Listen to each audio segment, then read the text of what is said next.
Alright, comments video. Yeah, I'm in a nice, snarky, crappy mood. Anyway, seems like it's been a long day. Everybody's just such an asshole. There hasn't been that many comments, so it's not much to work with here. But just little bullshit here and there. I guess I'll work with Avalanche guy or whatever. He somehow can't get his head around evolution in this comment. And so he's just making these silly assumptions. Well, if there's 200,000 years to modify this much, blah, blah, blah. So he apparently doesn't know what punctuated equilibrium is. He doesn't understand that most evolution takes place in very small populations, and it happens quite rapidly. You can just logically intuit that large populations would likely dilute any aberrant. So say you were born an albino in a herd of 10,000 buffalo. The odds are your albino-ness is not going to be able, even if it gives you an advantage, to modify the gene pool much, because it's likely to get diluted by the sheer volume. So if you're competing with 5 people versus competing with 10,000 people, you're more likely to win the competition, even if you're not as highly skilled or as highly advantaged. So that's not really a problem.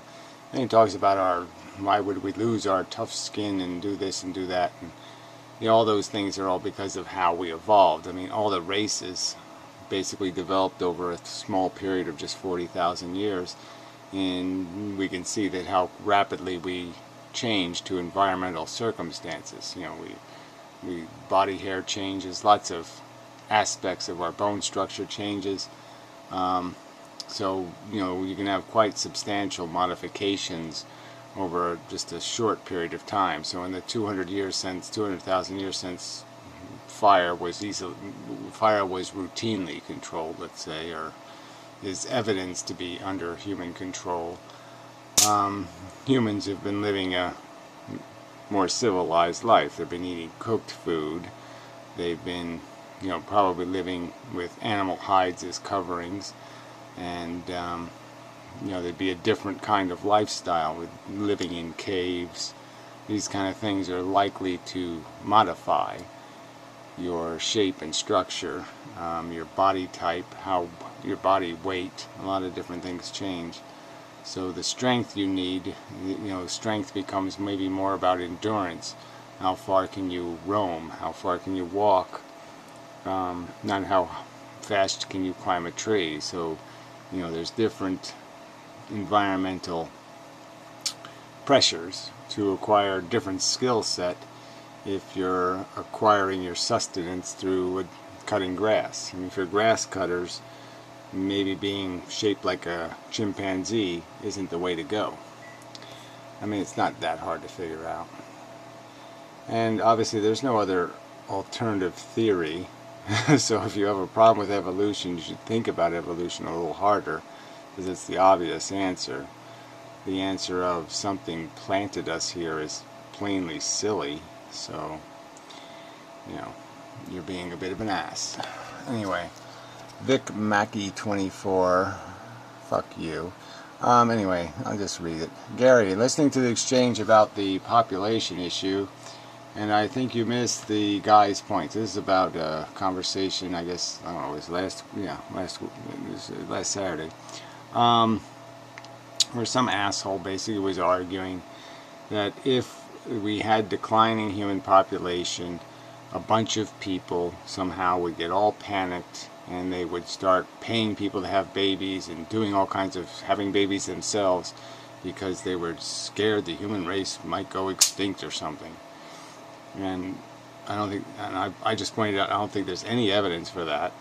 Even in Japan, where they've known for decades that they were reaching a maximum population, and population would start declining. Even with rather large subsidies to have children, people choose not to take on the burden in the 2+ child scenario, because life is difficult, it's hard to make enough money, it's hard to do it right, and people choose not to do it if they can't do it right because they're rational. And this idea that people don't have any expectation that somebody has to pay for these kids People don't want to pay. I don't want to pay for your reproductivity. And most people don't really give it that much thought. So this argument might work when we get down to 1 million people on Earth or something, but even then I think the million are going to end up living largely in consolidated areas, and they're always going to feel a little bit crowded. It's pretty easy to you know, I mean, frankly, like I said, why would I invest in somebody else's replication? Do you really think that most people love and admire most people?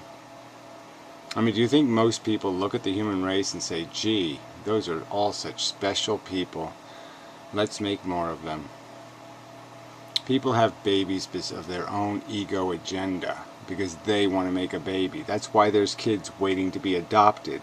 These people aren't desperate to be parents. They're desperate to have their little token cloney thing of their own. And obviously most people don't want one of those, or at least they don't want as many of those. And so I don't think the argument has any basis. It doesn't have any evidence supporting it. And I'm just saying, why should I bother with this as an argument? This doesn't have anything to do with antinatalism. My point in making the argument is simply pointing out the fact that it's 10% of the population that's creating all the excess population. The argument is, if we stop that 10%, that's a huge advantage, because they're basically idiots and morons to boot, and so they're just creating a dumber human race. There's no positive reason. And to use this as a counter argument that somehow if we do stop reckless reproduction, then people are going to create more reckless reproduction is, I think, just completely fucking bogus. And I'm saying, and once I make the counter argument, I don't expect it just somebody to just ignore it. Because again, we have examples of it in Europe and in Japan where people are facing that very reality and they're not panicking. I don't think he ever suggested that citizens would mobilize on their own to stop the decline in population. Well, it would have to be on their own, asshole. I mean, it really would. Because even democracies require individuals to vote for things. So they'd still have to individually say, I want that. And that's my argument, is they're not going to do that because it's not in their self-interest to do that. He meant that government and scientists, I don't see either one of those doing this, would work in conjunction to incentivize procreation. Yeah, right, so you have fewer people and the expense will be even more of a burden on them, so they're going to subsidize somebody else's reproduction. I say bullshit. If the human species was ever on the verge of extinction, well, again, the verge thing is a whole another subject, and my argument is if you get rid of the idiots and you're no longer an idiocracy, it's even more unlikely that you're going to have replication. So the smarter the human race becomes, the less it's going to replicate. That's another statistical fact. The people on this end of the intelligence bell curve, they're not the ones doing the replicating on planet Earth. Newsflash. The incentives would probably start small and become increasing. Incentives already exist, asshole. Even in America, there's huge incentives, there's huge subsidies. Not 80% of my property taxes is financing other people's reproductive choice, retard. Have you heard of public education and public health care, jackass? Fuck. If the situation ever reached critical mass, for instance, one might imagine the government would start to pay women $1 million each to give birth to 5 test tube babies or whatever. Yeah, so you're saying when we have microwave babies, when you could buy them at the store or something, people are going to want to take on the expense. Especially we have laws that are rather onerous in the sense that everybody gets a little bit sick of subsidizing other people's choices, and they say, fuck you. And you have to pay the full freight. So you got to pay the full freight of your kid's education. Another $200,000 you got to come up with. They wouldn't be obliged to raise them, of course. The government would set up some sort of foster program. Yeah, right, like that's working now. There's not people who are willing to do that without getting paid now, you idiot. I think we can clearly imagine other types of non-monetary incentives too. I can't imagine them. No, I'm sorry. I think this is all impractical crap, and I think it's just a naysay bullshit argument.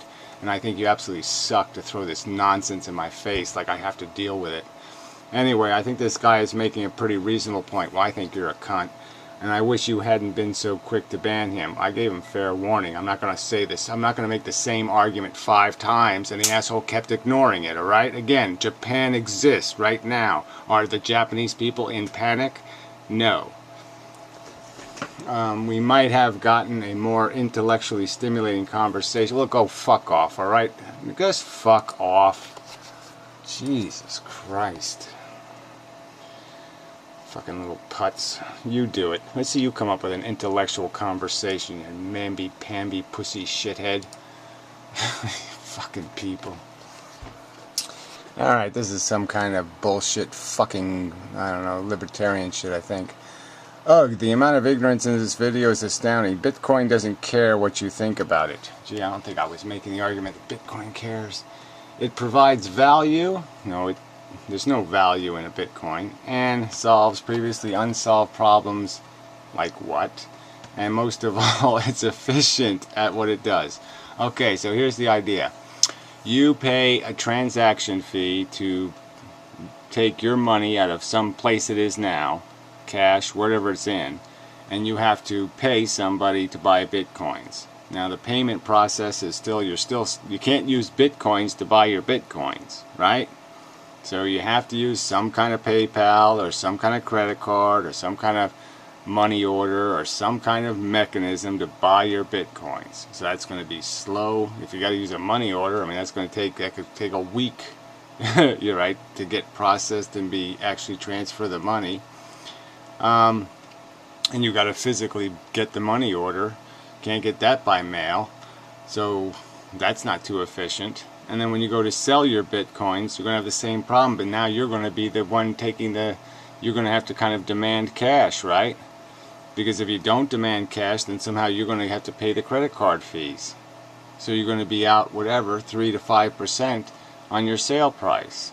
So you're going to sell your Bitcoins for, if you take any, for less than your purchase price. So how is that efficient to a retailer? There's no advantage there.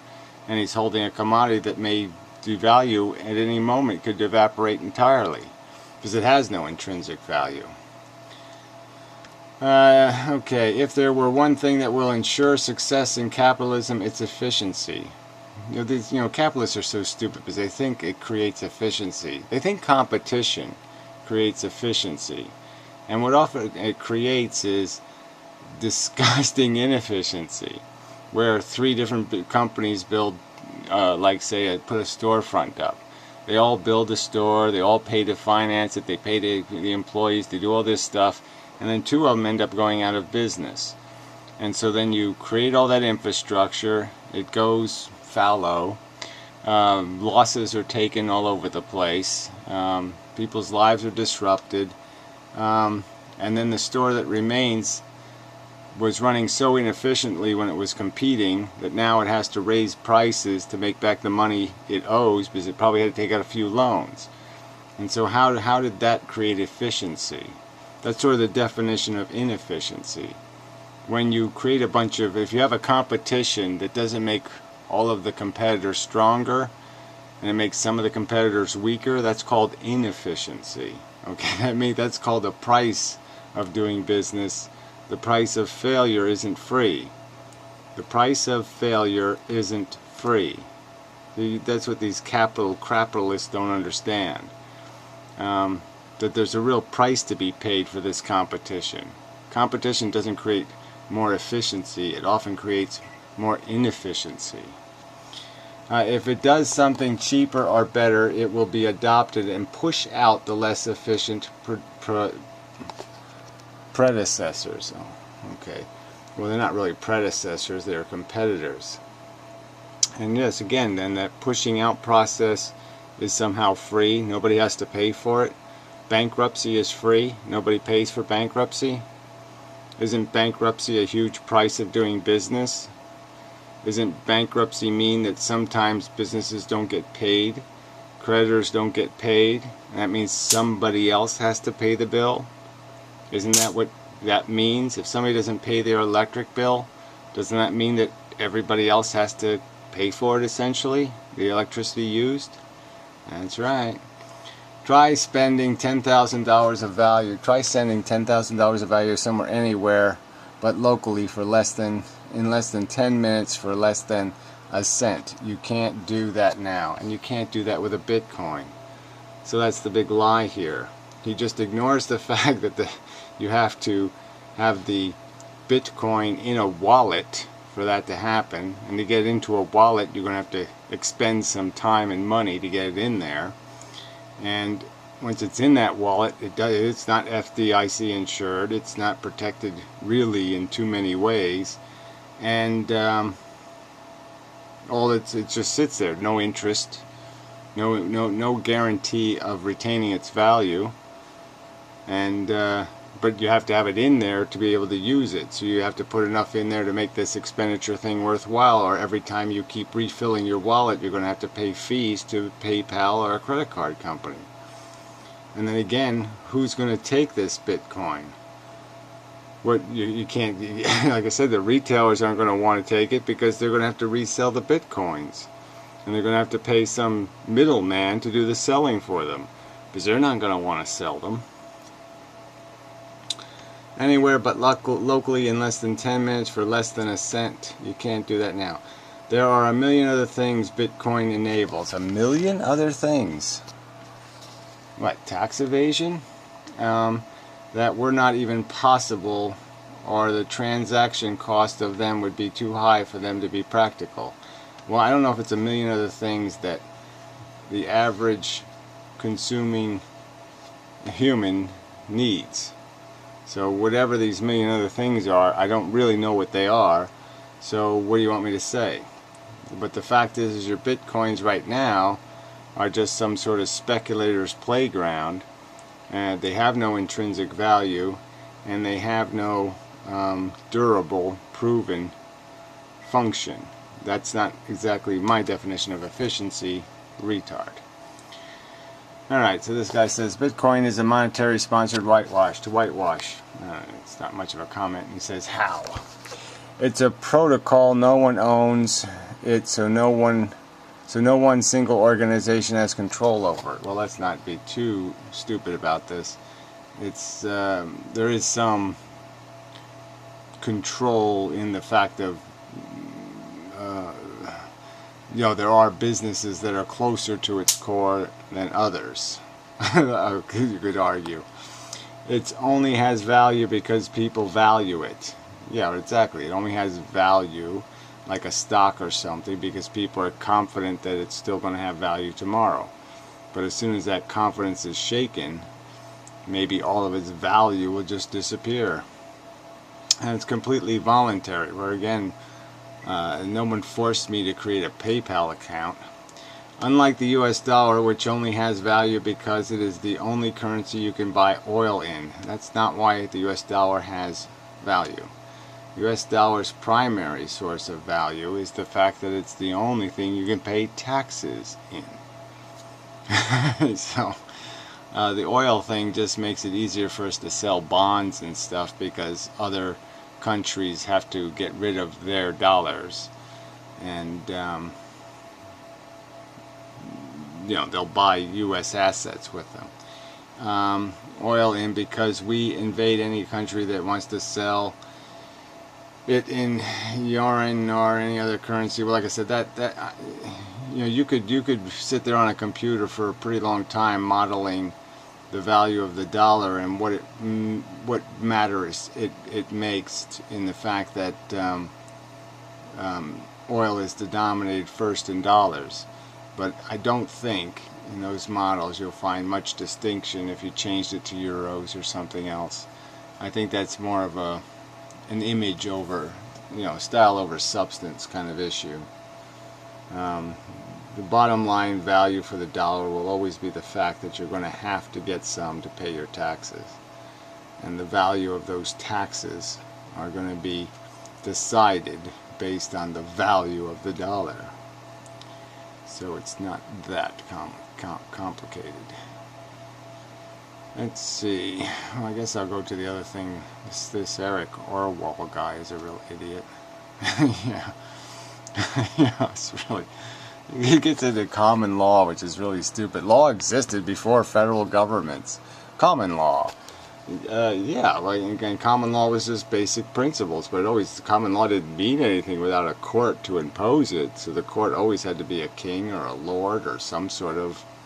You had to go to some sort of hierarchy to resolve disputes, retard. Another useless baby boomer trying to say that we need a strong federal government to stop each other from being dicks. You need some kind of mechanism or people will kill each other. That's right. If you don't understand that, then you're really fucking dumb. I mean, preposterously dumb. I mean, I don't even know how dumb to even call you. You're so fucking dumb. People don't like each other much, fucker. I don't know whether... I mean, just for this comment you wrote, I mean, I might not give a fuck if you got run over in the street tomorrow. I mean, it's just a fact. I'm going to be honest. I mean, just because you're a snarky little putz, I could say, gee, I hope he gets run over tomorrow. I mean, that's how much I don't give a fucking rat's ass about your existence. You sound like a little selfish, weaselly prick. And if you drop the fuck dead tomorrow, I'm not going to shed any fucking tears. I'm not even going to come close to even have a frowny face. I'm probably going to say, well, the world's a better place. One less little prick in the world. Fantastic. So you don't think we need some sort of law in the world? You think people just love each other all the time and shit? And they think they're just so swell and they love their neighbors with their fucking dog shitting in your goddamn garden and crap and they find it all so fucking pleasant? No. If you let human beings loose on each other, you people, chimpanzees don't have genocidal wars with each other for no reason. I mean, the Native Americans whacked each other like every Sunday. They went on a raid and whacked a couple of guys. Just for the fucking fun of it. So get real. A sign that your spoiled generation can't even consider the option of taking matters into their own hands. I can damn well consider it, fucker. I'm saying to you that if you want to live in a civilization, you're not going to have one. Okay? If you don't have laws, you're not going to have a civilization. The only way you have civilization is law. If you can't understand that, then really, yeah, you're too stupid to be anything but tire food. My generation, sorry, you don't even have a generation. Your generation nothing. Generation, fake poop. Will be the will, and my generation will. You'll take matters into your own hand. In what way? What are you doing? Your generation. You got a bunch of philosophy degrees. What are you gonna do? You're gonna sit there and Kant says so. What are you gonna do? And the boomers will be left whining about the disappearance of the government retirement they were promised. Well, again, it's the retirement's going to exist. Whether it's going to have any value is going to be the question. But I mean, you could just laugh at you fuckers in the sense that we sure snookered you the fuck out, didn't we? We borrowed all of your money, left you with a big, huge pile of debt, and what are you going to do about it, you little whiny fuck? Yeah, man, we fucked you good. Excellent, I mean, you make me feel good that my generation was a bunch of nasty motherfuckers. Because, yeah, we have fucked you in the ass so goddamn deep, you're just never going to know what a deep breath is again. Jesus, people are so stupid. So anyway, other people said stuff to him. I'll go ahead and read. I'm not going to read. I mean, he's getting into the dramatic things, getting into historical worlds and all this kind of medieval crap. And this doesn't have anything to do with reality, you dumb fucker. So anyway, you're just so stupid. So fucking stupid. Anyway, we'll go back to the regular comments here. Hey, where are these? Oh, these are the regular comments. Okay, so we'll move up the ladder here, see if we find anything. I love this game. Libertarians are dumb. Really love this. Blah blah blah. Blah blah blah blah blah blah blah. Oh, here. The problem is that laissez-faire minus the crony capitalism has never happened anywhere on Earth. Yeah, well, you think laissez-faire, if it actually did happen, it would work? Then you're a retard. Yeah, you really are stupid. Ah, Mariana. She made some remark. Marianne.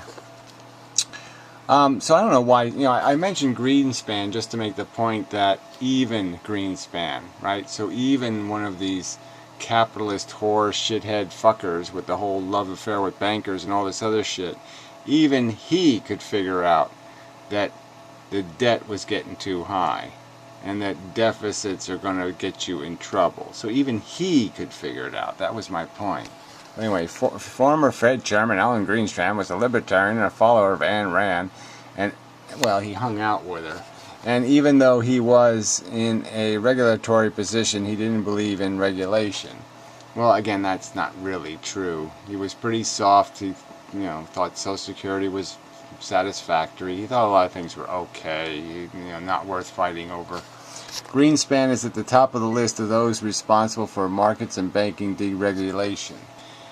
Well, even that gets a little dicey, like I said. Obviously, Reagan appointed him for that reason. I mean, obviously, Reagan and, Greenspan was part of Reagan, but, Greenspan really didn't write Reaganomics. Voodoo economics wasn't exactly Greenspan's idea. Borrow and spend wasn't exactly Greenspan's idea, but not that Greenspan was all that practical anyway. And I'm sure that Greenspan probably would have said, as soon as the derivative market started going crazy, he probably would have had something to say, like, this is getting a little messy. He believed that people would do the right thing. He still can't figure out what went wrong. Well, I don't think anybody's figured out what went wrong. I don't think you figured out what went wrong, frankly. I don't think you get it, okay? The rich are too rich. People don't figure this out, but when the rich get too rich, that means everybody's going to get outbid for everything. And so eventually there's going to be nobody can buy anything but the rich people. Deflation is sort of evidence of that in a way, because people can't afford to pay any more for anything. And wages are the only way that's part of it too, though, is they're still finding a way to pay people less. Japanese wages have been going down. So in my opinion, we've already seen what happens when rules are removed, when freedom to do as you wish is name of the game. It doesn't work. Anyway, quite obviously deregulation is troublesome, but I'm just saying even the normal regulation of banks is troublesome in a world where the biggest debtor is the country that owes the currency. Again, if you're going to FDIC insure $6 trillion in deposits with a $30 billion fund, that ain't going to work.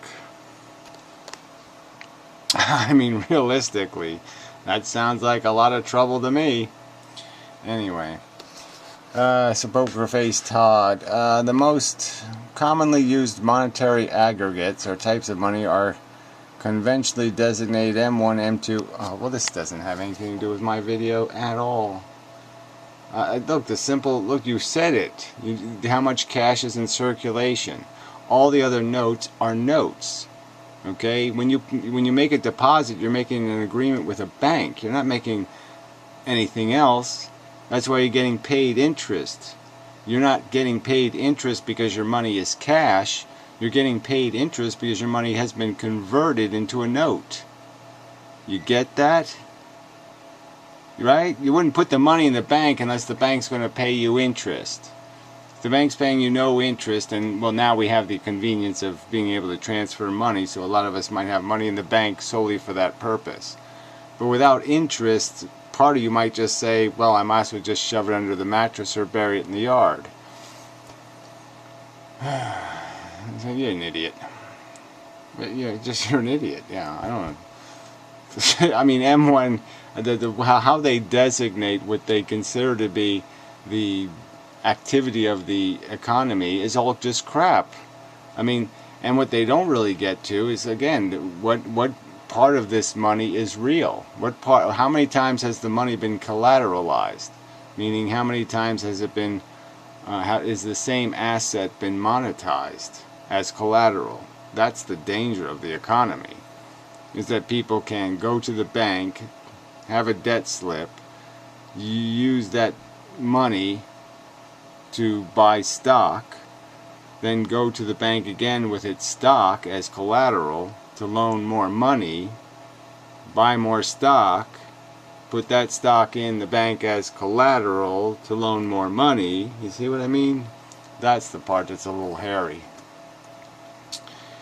Anyway, free university education, at least partially based on academic, would eliminate the need to borrow so much money. Well, there is this. There are whatever you call those scholarships already, but the whole education system run for profit is stupid. For profit colleges doesn't make a hell of a lot of sense to me. You would think that after a recession, which was a direct result of deregulation, no one could possibly be for even more of it. Well, yeah. Well, they don't understand. Well, they do. I don't know what they're stupid. Yeah, there's no point. I mean, anyone who thinks, again, like a system works better by under-designing it is pretty dumb. Let's make the car simpler. You know, let's turn it into a bicycle. You know, fucking idiots.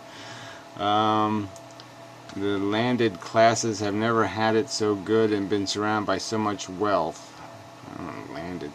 Now they get behind an ideology that would allow them to take the little left that they don't own, which of course will never happen because the very system they rely on for the inequity we caused to function. Well, yeah, it will cease to function. Yeah, well, that's the whole system's going to crash because of this wealth inequity, because yeah, everybody's renting and rent is expensive, so everybody can sort of figure this out. I mean, it used to be that people had equity in their car. When they bought a car, they actually owned the car, and so over time they didn't have to rent it perpetually. They would pay it off and have years where they had the car for free, and so that was good. And it became, now people are always paying for a car, and there'll probably be a time when people are paying for their old car while they're buying their new car, and they're still paying off their old car. So it's just this idea of the rents just keep getting higher. So when you're renting more things, when more parts of your life are rental contracts, eventually you're renting too much and you don't have any money to live on anymore, especially when salaries, there's no upward pressure on salaries. One thing I can't stand is people who refuse to see a problem with nepotism. I live in the UK, a country which I am convinced collectively has Stockholm Syndrome. Most people you love are indifferent to the monarchy. Yeah, well, it is pretty pitiful, to tell you the truth. I mean, why? Especially when you have monarchs who are disgraceful slobs, you know, and can't even behave decently in public. You know, it makes your monarch even funnier. And I totally agree with you on Bitcoin. I have some Bitcoin. Okay, whatever. Blah, blah. Enough on this Bitcoin, I think. Incentives for this day in the video. I know it already exists. Foreign Bitcoin has too much more liquidity. Yeah, right. Humans are inherently greedy, so let's have no regulation. Fucking idiots. Okay, so yeah, Pokerface says, right. Let the greedy humans regulate other greedy humans. Fucking moron. So again, he still hasn't dealt with the real issue, which is inheritance, and how what's your solution, Pokerface Todd?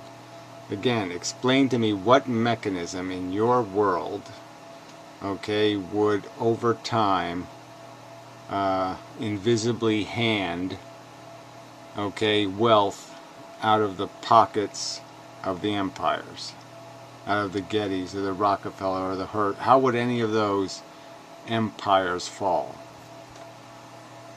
How would their growth in ownership and asset value, how would their advantage not be a permanent advantage?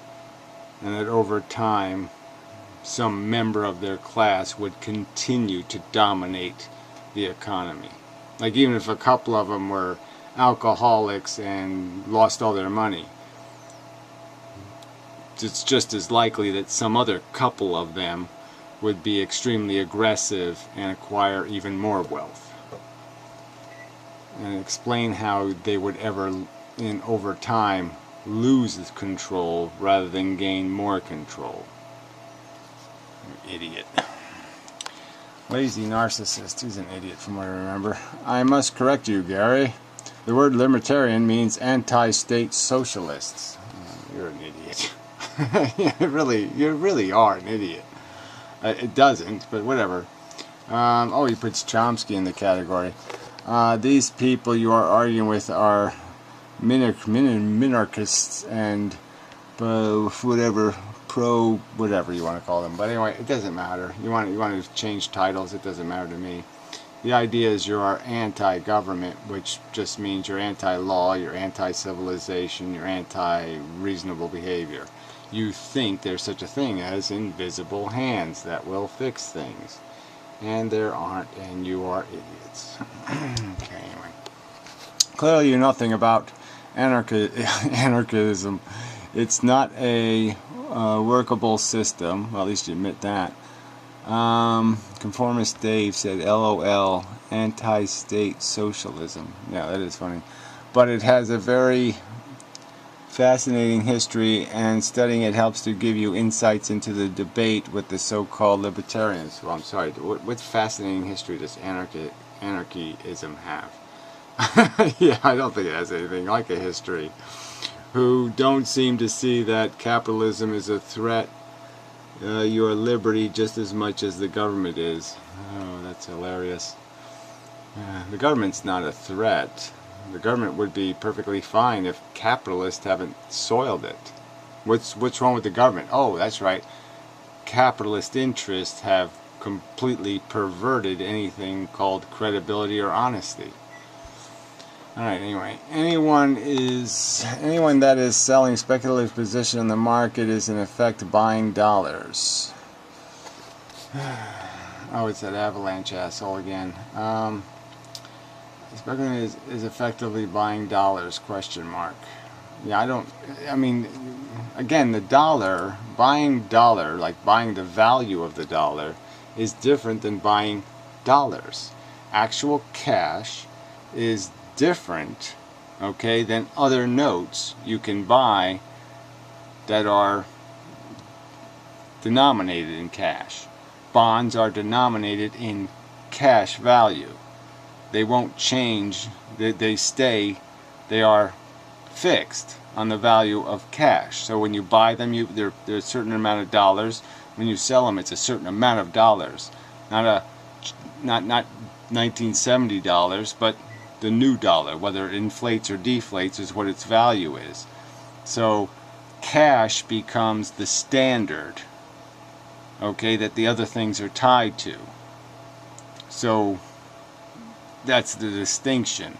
So you can buy the value of the standard, but the standard itself, the commodity itself, the gold itself is gold.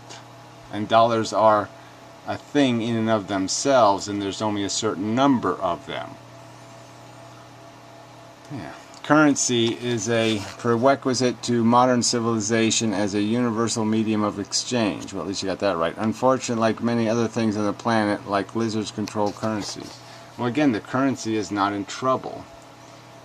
Beyond the fact that the only way our word can mean anything, we've made promises to pay currency. We've made promises to be able to produce currency that, frankly, we're not going to be able to produce. I mean, there's going to come a time when there's going to be a bill, and we're not going to have the cash to pay it. We're not going to be able to get the cash from anybody. We're not going to be able to go up to the rich man or any man in the country and say, give me some cash, because there's not going to be anyone to take it from. I mean, this all becomes kind of obvious when you think, just even if the market's been going up that makes everything look like everything's doing well. And it went up because we took a bunch of assets off the market. So it's like buying a bunch of gold. If we bought a bunch of gold, gold would go up. But now when we have to sell that gold, gold goes down. So the market's going to go down.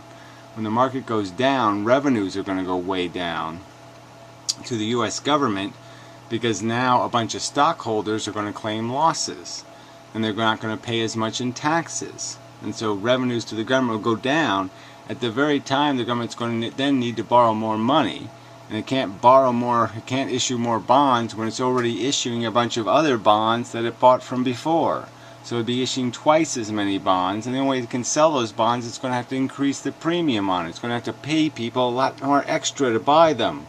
And then it's going to do that in an atmosphere where there looks like there's very little credibility to this dollar, because it looks like the government's going to start printing them to pay Social Security checks, because it's running out of money. And it's loaded with debt.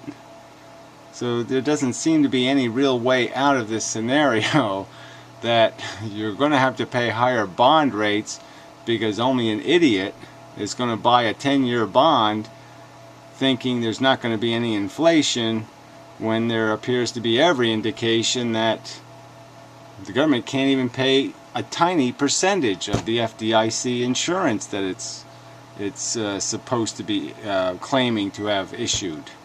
I mean, $30 billion fund to cover $6 trillion in liability. Again, how does that work even if we had to pay off 20% of that FDIC insurance?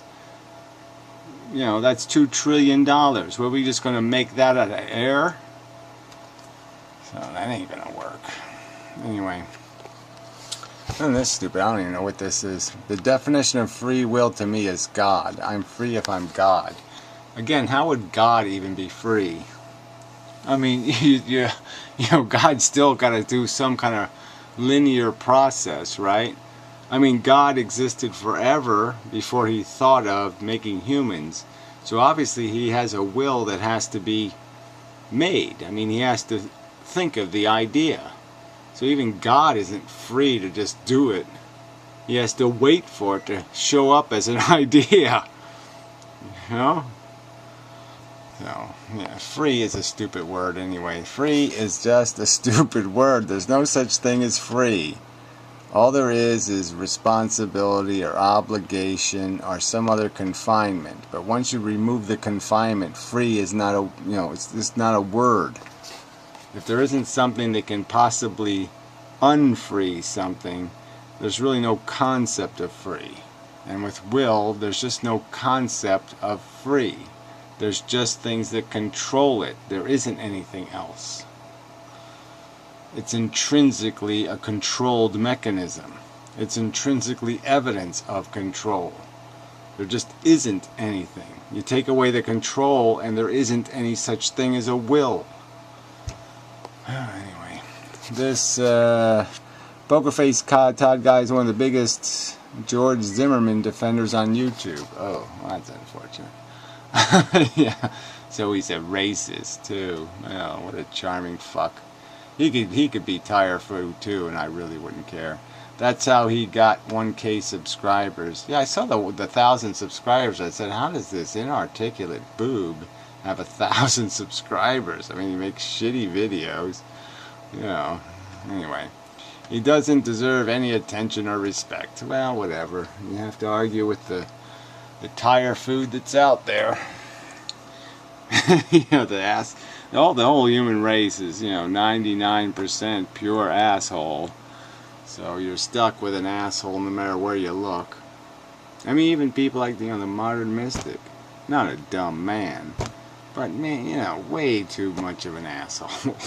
You know, this is, yeah, you can't have a conversation with any of these little conniving, scheming little weaselly shit-talking fuckheads. I mean, they can't, you know, they can't even produce an honest insult. You know, even that they have to do in some convoluted, perverse way. So anyway, yeah, just so I mean, I think you have to admit these are pretty disappointing and useless comments. I guess I'll have to go find some blogs to argue with or something. Yeah, go out in the blogosphere and make videos arguing with the blog posts. Maybe I'll just start reading. Maybe I'll go back to doing some kind of a news thing or something. Maybe I'll just argue with the news again. I don't know. Because I mean, obviously I can't engage anybody in a conversation because they're all ballless, whiny little, you know, whatever, girly men. Yeah. So there's not really any point. I see if Piero made a video today from Maine.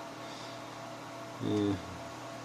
Doesn't seem terribly inspired. I mean, he seems quite happy with his whole little adventure, but doesn't seem to have much to say, which is kind of weird. Well, whatever. I don't have much nice to say anyway. So, I guess I'm done for this video. You know, I have to find somebody else to argue with, I guess. Somebody with some balls.